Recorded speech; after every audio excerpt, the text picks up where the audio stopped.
All right, hello class. In this part of the module, we will be looking at another application for our origins of our quantum theory, and this is the photoelectric effect. Now, in the photoelectric effect, what happens is that a lot of metals will emit electrons when you shine a UV light on them. So I'm going to go ahead and just draw kind of a flashlight right here. So this is going to be a flashlight. And it's going to go ahead and emit the light and then hit the surface of our metal, and then electrons are being ejected. So here electrons are being ejected, and they will have some type of, they will have kinetic energy. Now, classical physics again said that, or thought that, as the intensity of the light increased, then the electrons are going to be ejected faster and faster. So our electrons that are ejected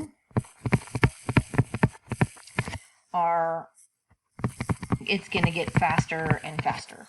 And then also the number of electrons will increase as well.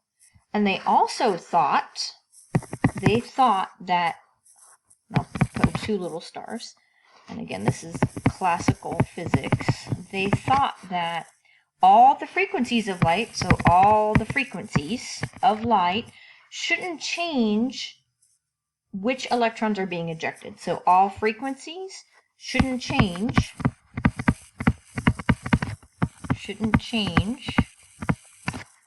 the electrons being ejected. Okay. All right, so now what happened was this was discovered by Hertz that's our 1/2 in 1886. Okay, so this classical theory. Now in 1905, again Einstein came along, and he theorized that light is composed of individual particles called photons. Okay, so light is composed of a photon. So we can kind of think of these as packets of light. All right. And he also theorized, this is Einstein again, that photons have energies that are quantized values.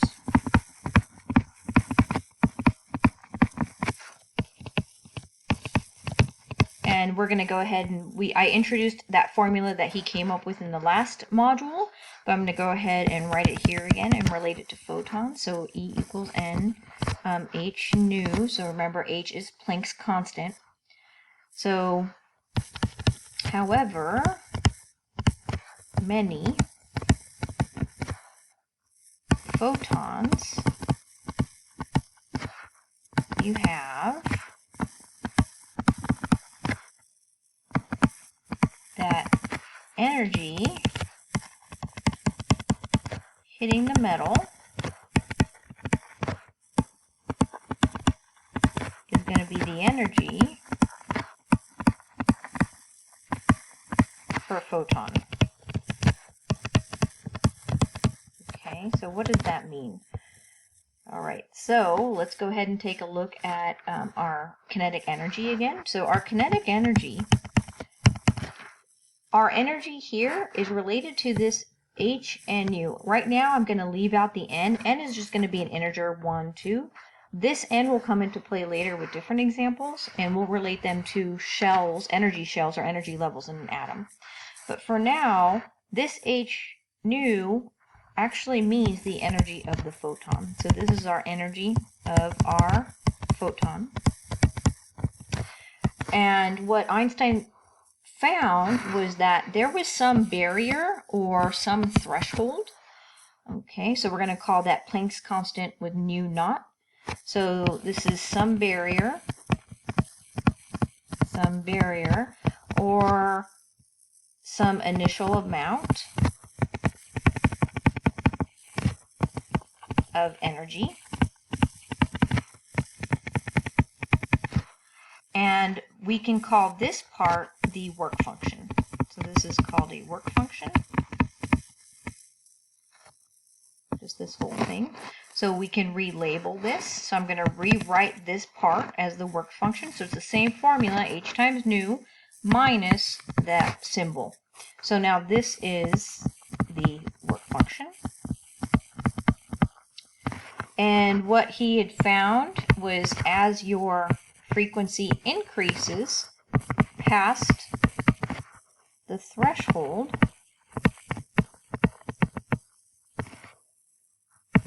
excess energy of your photon transfers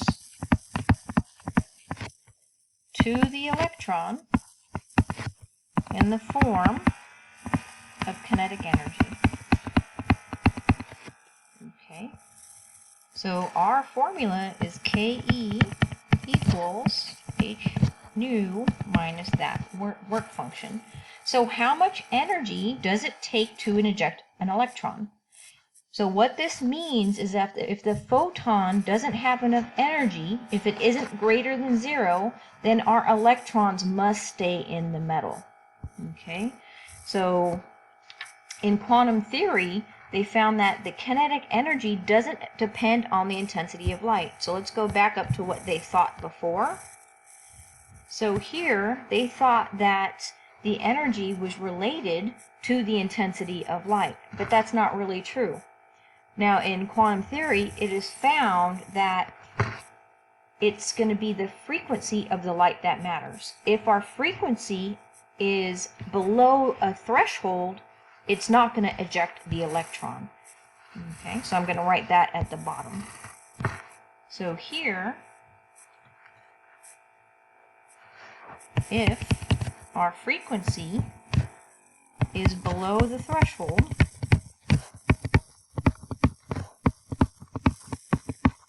our electron won't eject.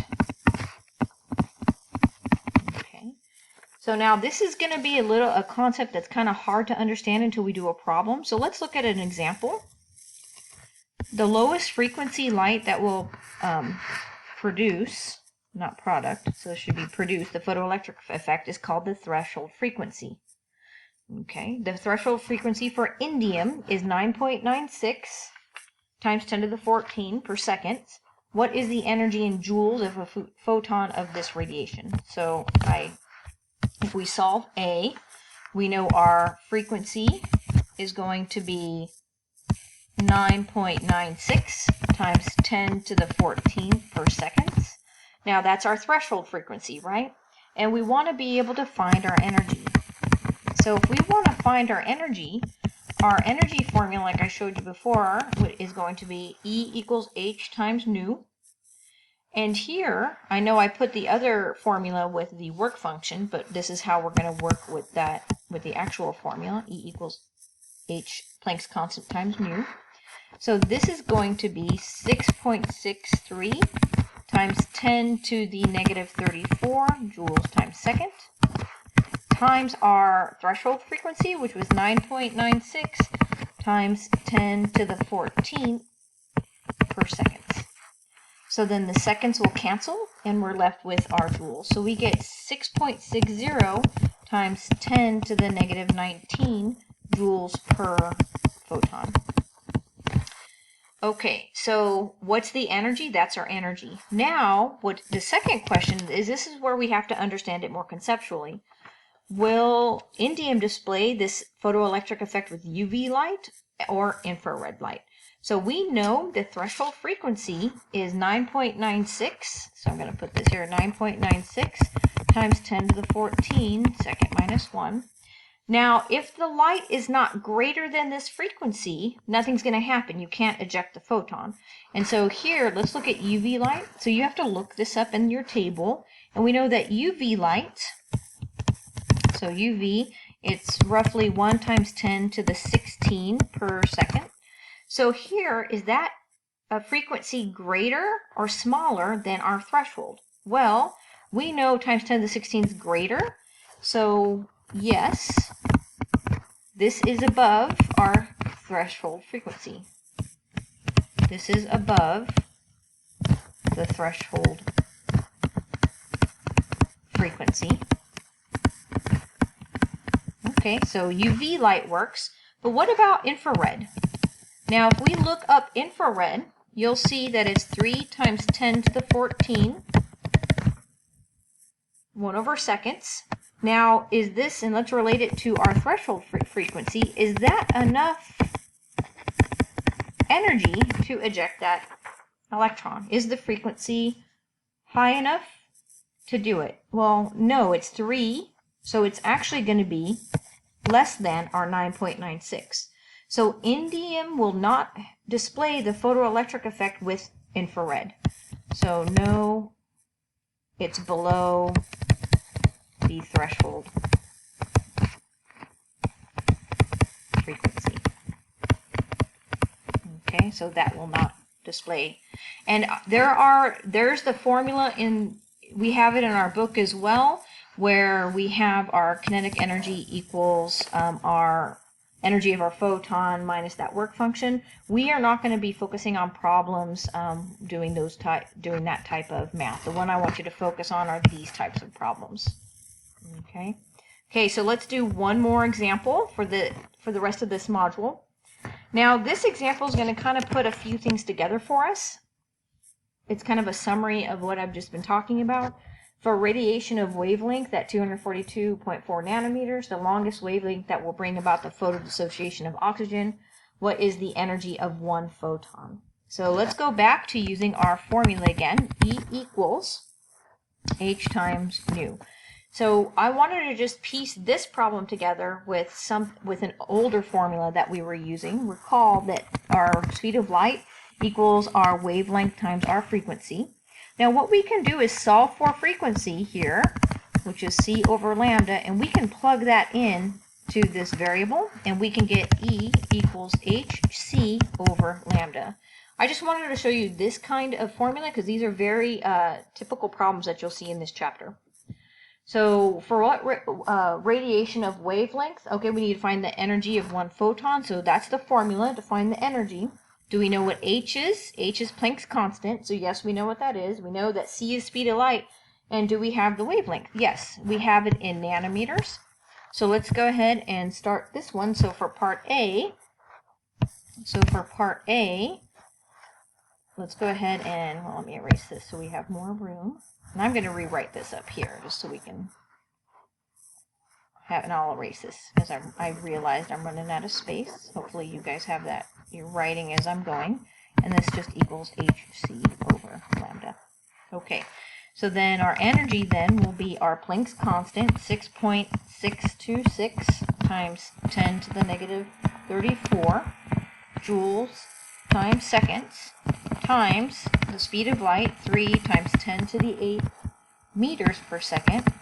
And then we have to divide by our wavelength. Now our wavelength, notice it's 242.4 nanometers, so we just have to change this to meters.